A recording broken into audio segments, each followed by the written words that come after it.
नमस्कार,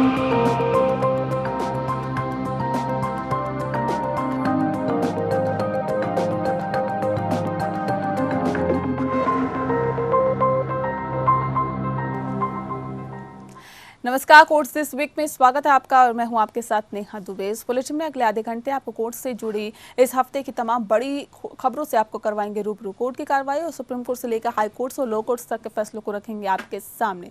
तो आइए शुरू करते हैं court this week.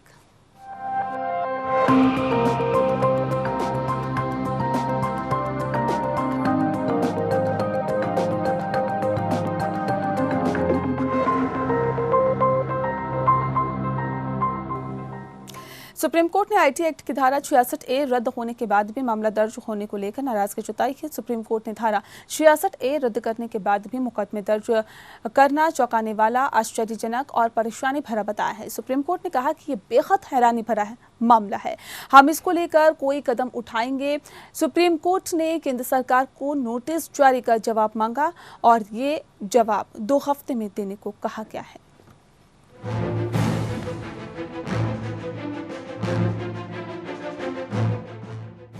Supreme court ने सूचना प्रौद्योगिकी नियम की धारा 66A के तहत पुलिस द्वारा प्राथमिकी दर्ज करने के चलन पर आश्चर्य व्यक्त किया है।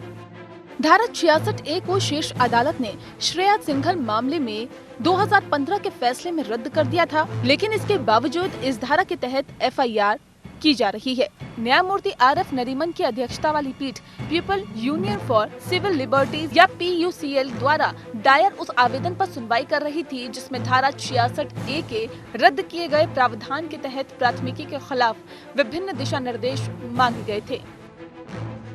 सुप्रीम कोर्ट ने कहा कि ये चौंकाने वाला, परेशान करने वाला, भयानक और आश्चर्यजनक स्थिति है कि सूचना एवं प्रौद्योगिकी अधिनियम की धारा 66A का इस्तेमाल अभी भी नागरिकों के खिलाफ आपत्तिजनक ऑनलाइन पोस्ट के लिए किया जा रहा है, जबकि वर्ष 2015 में श्रेया सिंघल मामले में इस धारा को निरस्त कर दिया गया था।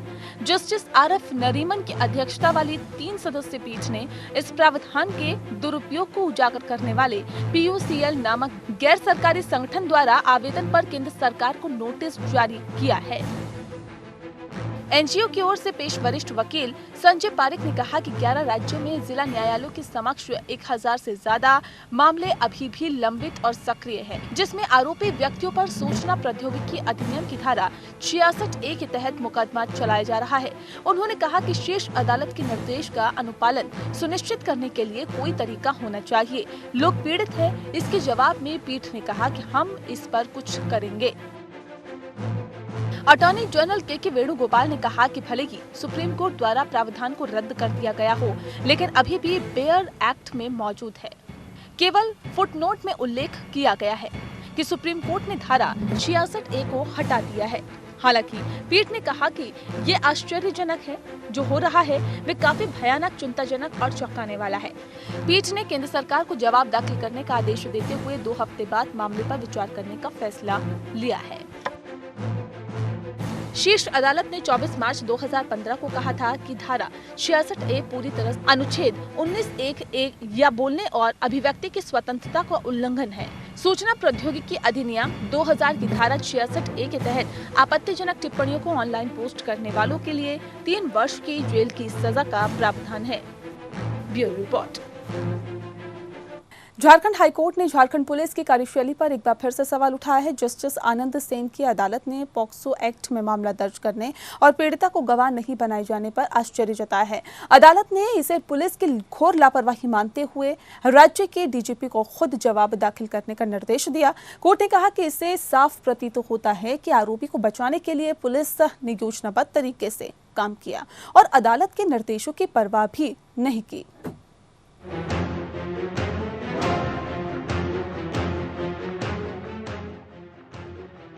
यौन अपराधों से बच्चों का संरक्षण अधिनियम या पॉक्सो एक्ट के तहत के मामले में जमानत अर्जी पर सुनवाई करते हुए झारखंड उच्च न्यायालय ने इस बात पर आश्चर्य व्यक्त किया कि जांच अधिकारियों ने पीड़िता को चार्जशीट गवाह नहीं बनाया। न्यायमूर्ति आनंद सेन ने कहा कि निचली अदालत ने झारखंड के पुलिस महानिदेशक समेत मामले में पीड़िता को अदालत के गवाह के रूप में पेश करने के लिए पुलिस अधिकारियों को पत्र लिखा था। ऐसा करने में अधिकारियों की विफलता पर कोर्ट ने कहा ये तथ्य न्यायालय के मन में संदेह पैदा करते हैं। क्या पुलिस प्राधिकरण पीड़िता को गवाह बॉक्स में नहीं लाकर अभियुक्त व्यक्तियों का पक्ष ले रहा है?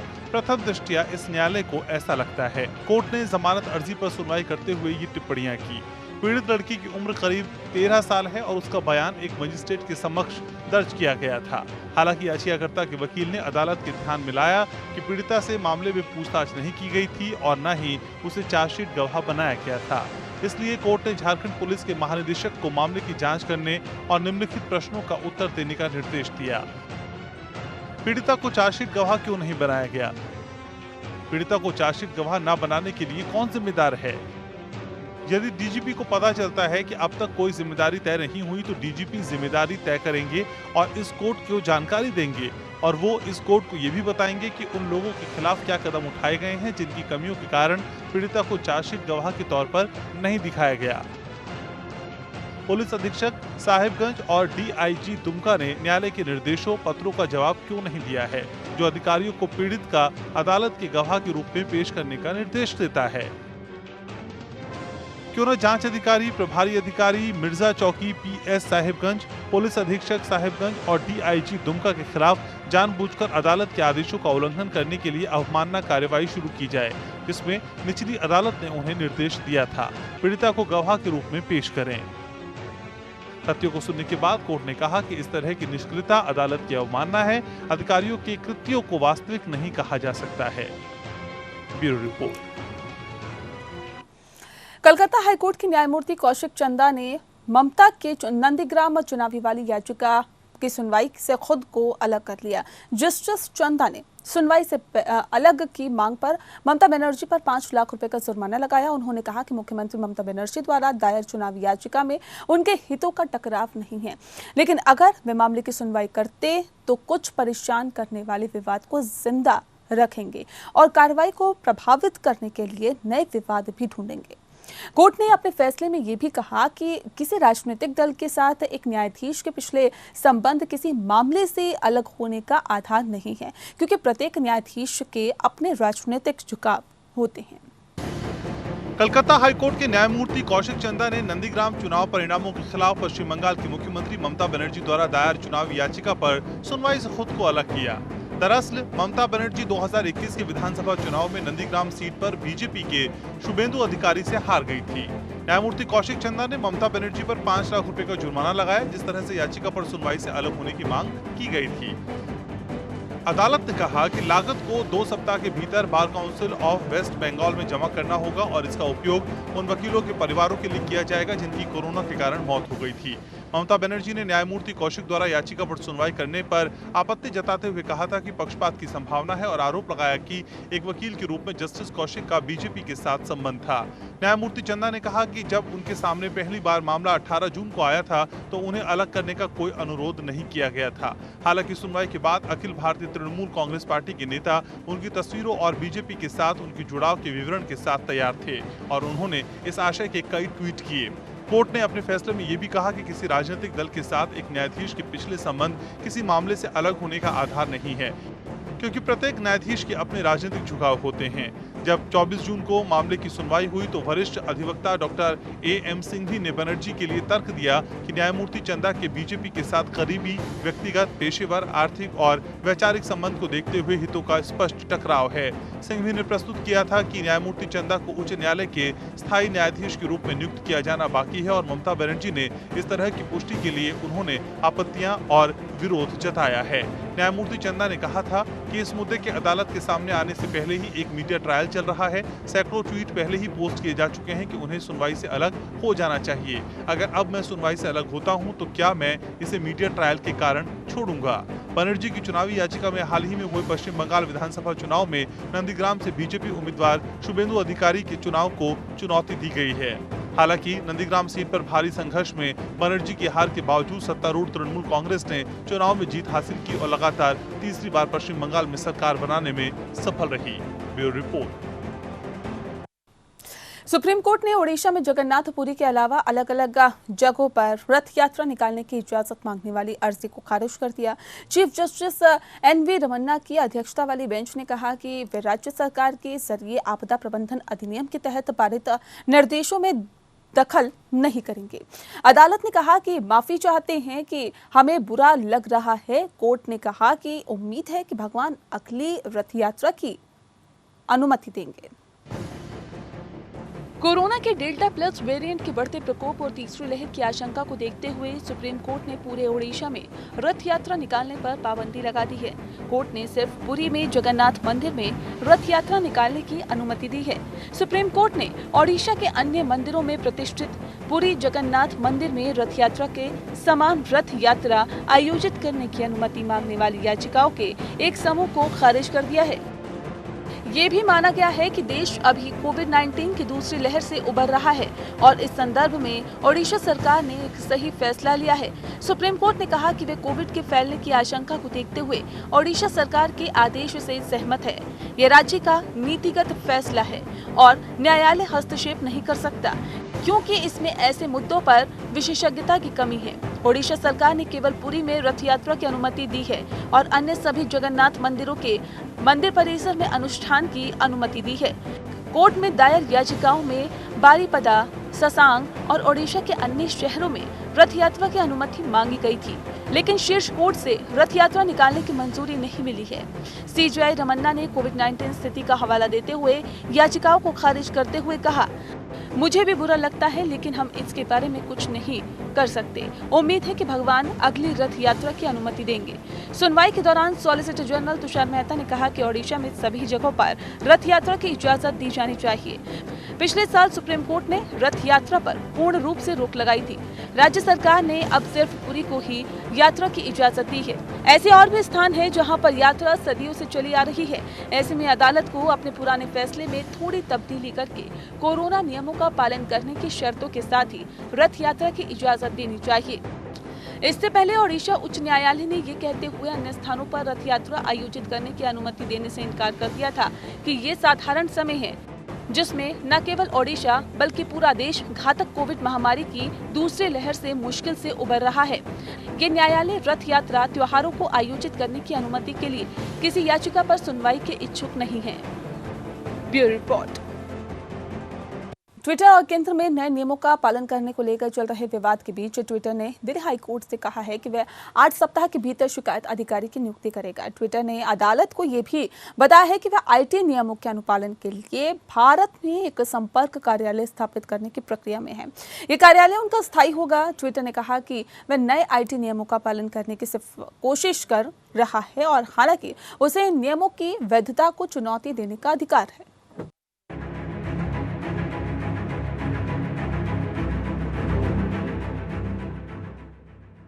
माइक्रो ब्लॉगिंग साइट ट्विटर और भारत सरकार के बीच जारी तनातनी फिलहाल थमती हुई नहीं दिख रही है।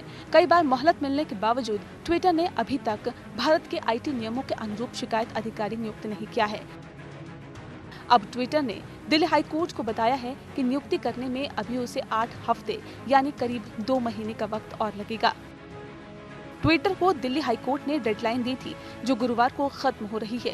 ट्विटर को कोर्ट ने 8 जुलाई तक का वक्त दिया था, जिसमें उसे बताना था कि नए सूचना प्रौद्योगिकी या आईटी नियमों के अनुपालन में वह स्थानीय शिकायत निवारण अधिकारी की नियुक्ति कब तक करेगा। अब ट्विटर ने कोर्ट में बताया कि उसे नया शिकायत अधिकारी नियुक्त करने में 8 हफ्ते का समय लगेगा। ट्विटर ने कोर्ट से ये भी कहा कि वह भारत में संपर्क के लिए एक दफ्तर खोलने की तैयारी में है, जो भविष्य में ट्विटर से संपर्क करने के लिए स्थायी पता रहेगा।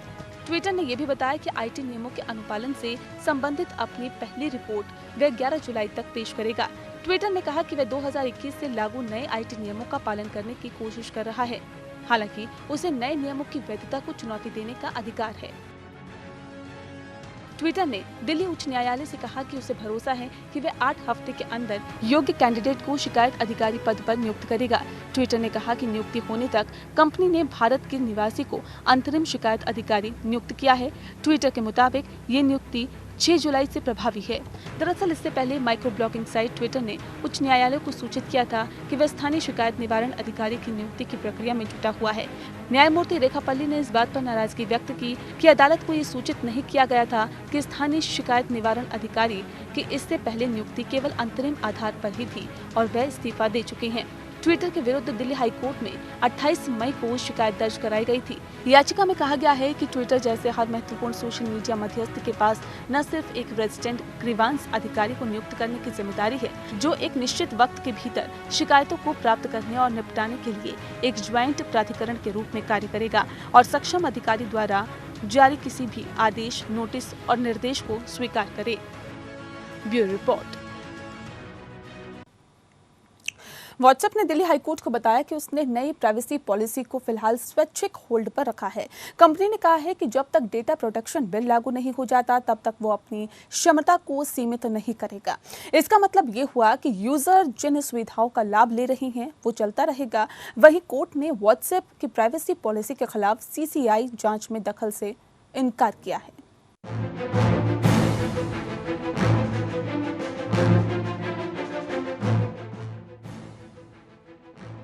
व्हाट्सएप ने प्राइवेसी पॉलिसी को लेकर दिल्ली हाईकोर्ट में बताया कि कंपनी ने अपनी इच्छा से प्राइवेसी पॉलिसी पर रोक लगा दी है।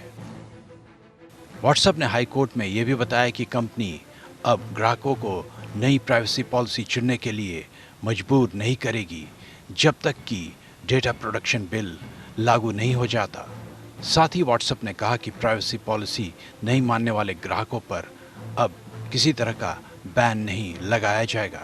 हाईकोर्ट ने व्हाट्सएप से पूछा कि आपके खिलाफ आरोप लगाया गया है कि आप डेटा जमा कर दूसरे को देना चाहते हैं, लेकिन ये आप दूसरी पार्टी की सहमति के बिना नहीं कर सकते।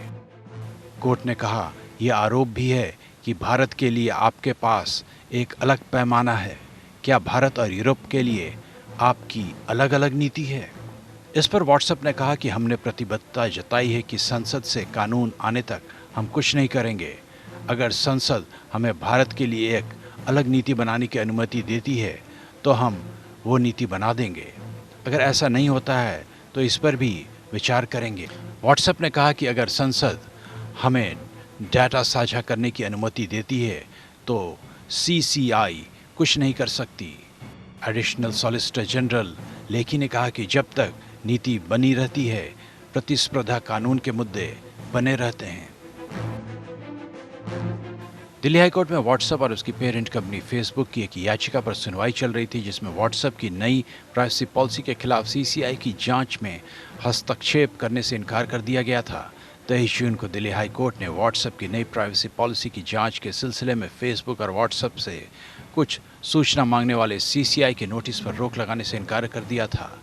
इससे पहले हाईकोर्ट की सिंगल जज पीठ ने सीसीआई जांच के खिलाफ उनकी याचिकाओं को खारिज कर दिया था, जिसने पिछले महीने दोनों कंपनियों को उनकी पॉलिसी के बारे में जानकारी मांगने के लिए नोटिस जारी किया था। हाईकोर्ट ने पाया था कि प्राइवेसी पॉलिसी को पहले ही सर्वोच्च न्यायालय में चुनौती दी गई थी।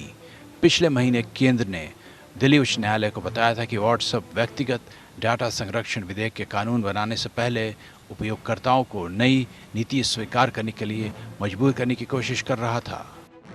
Bureau report. उत्तराखंड सरकार ने चारधाम यात्रा पर रोक लगाने के उत्तराखंड हाईकोर्ट के आदेश के खिलाफ सुप्रीम कोर्ट का दरवाजा खटखटाया। सुप्रीम कोर्ट में याचिका दाखिल में कहा गया कि चारधाम स्थलों के आसपास रहने वाले काफी लोगों की आजीविका इसी यात्रा पर निर्भर रहती है। इसीलिए अगर यात्रा रद्द कर दी गई तो वहां के लोगों को आर्थिक तंगी का सामना करना पड़ेगा। इससे पहले चारधाम यात्रा पर रोक लगाते हुए उत्तराखंड हाईकोर्ट ने सरकार से चारधाम के लाइव स्ट्रीमिंग के लिए चारधाम बोर्ड से फैसला लेने को कहा।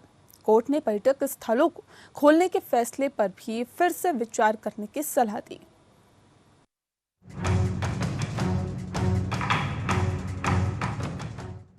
उत्तराखंड सरकार ने उत्तराखंड हाईकोर्ट के फैसले को सुप्रीम कोर्ट में चुनौती दी है। चारधाम यात्रा को लेकर उत्तराखंड हाईकोर्ट से सरकार को राहत नहीं मिली है। हाईकोर्ट ने चारधाम यात्रा पर 28 जुलाई तक रोक को बरकरार रखा है। साथ ही हाईकोर्ट ने एक बार फिर दोहराया कि चारधाम की लाइव स्ट्रीमिंग की व्यवस्था की जाए। इससे पहले भी हाईकोर्ट ने 28 जून को चारधाम यात्रा पर रोक लगा दी थी। हाईकोर्ट के इस फैसले के खिलाफ उत्तराखंड सरकार ने सुप्रीम कोर्ट का रुख किया है। राज्य सरकार ने दलील दी है कि हाईकोर्ट ने इस तथ्य पर ध्यान नहीं दिया कि चारधाम स्थलों पर आसपास रहने वाली आबादी के महत्वपूर्ण हिस्से की आजीविका इस यात्रा पर निर्भर करती है। सरकार ने अपनी दलील में कहा है कि वहां के लोगों का रोजगार चारधाम यात्रा पर ही टिका हुआ है। उत्तराखंड सरकार ने अपनी याचिका में कहा कि चारधाम यात्रा से वहां के लोगों को रोजगार मिलता है, जो उनकी कमाई का एकमात्र साधन है। इन इलाकों में 6 महीने से बेरोजगारी जैसे हालात है। सरकार ने कहा है कि स्थानीय लोगों को काम करने का मौका सिर्फ चारधाम यात्रा के दौरान ही मिलता है। इसीलिए अगर यात्रा रद्द कर दी गई तो वहां के लोगों की आर्थिक तंगी और बढ़ जाएगी। सरकार ने कहा कि कठोर जलवायु के कारण चारधाम यात्रा के दौरान आसपास के गांव में रहने वाले लोगों की आजीविका काफी हद तक यात्रा के दौरान पर्यटन और धार्मिक अनुष्ठानों के माध्यम से होने वाली कमाई पर निर्भर है। सरकार ने चारधाम यात्रा 1 जुलाई से चमोली, रुद्रप्रयाग और उत्तरकाशी जिले से शुरू करने का फैसला लिया था, लेकिन हाईकोर्ट ने इस पर रोक लगा दी थी। इसके चलते सरकार को भी एसओपी में संशोधन कर नई गाइडलाइंस जारी करनी पड़ी थी। हाईकोर्ट ने यात्रा को लेकर सुनवाई के दौरान अधिकारियों को फटकार लगाते हुए पूछा था कि क्या हरिद्वार कुंभ के दौरान जो हुआ उसी को चारधाम यात्रा में भी दोहराने दिया जाए। हाईकोर्ट ने कहा कि जब कांवड़ यात्रा पर रोक लगाई गई है, तब सरकार अपर्याप्त इंतजाम के साथ चारधाम यात्रा क्यों शुरू करना चाह रही है। हाईकोर्ट ने कहा था कि उसे श्रद्धालुओं की भावना का पूरा एहसास है और सरकार चारों धामों की पूजा का टीवी पर सजीव प्रसारण करे। सरकार की ओर से इस पर आपत्ति करते हुए कहा गया कि ये शास्त्र समस्त नहीं है। इस पर कोर्ट ने कहा कि जब शास्त्र लिखे गए तब टीवी नहीं होता था, तो ये व्यवस्था कैसे दी जा सकती थी। कोर्ट ने कहा कि जैसे उड़ीसा में जगन्नाथ यात्रा के सजीव प्रसारण की व्यवस्था है, वैसा ही प्रबंध यहाँ भी किया जाए। Bureau report. और चलिए इसी के साथ फिलहाल इस बुलेटिन में इतना ही। नमस्कार।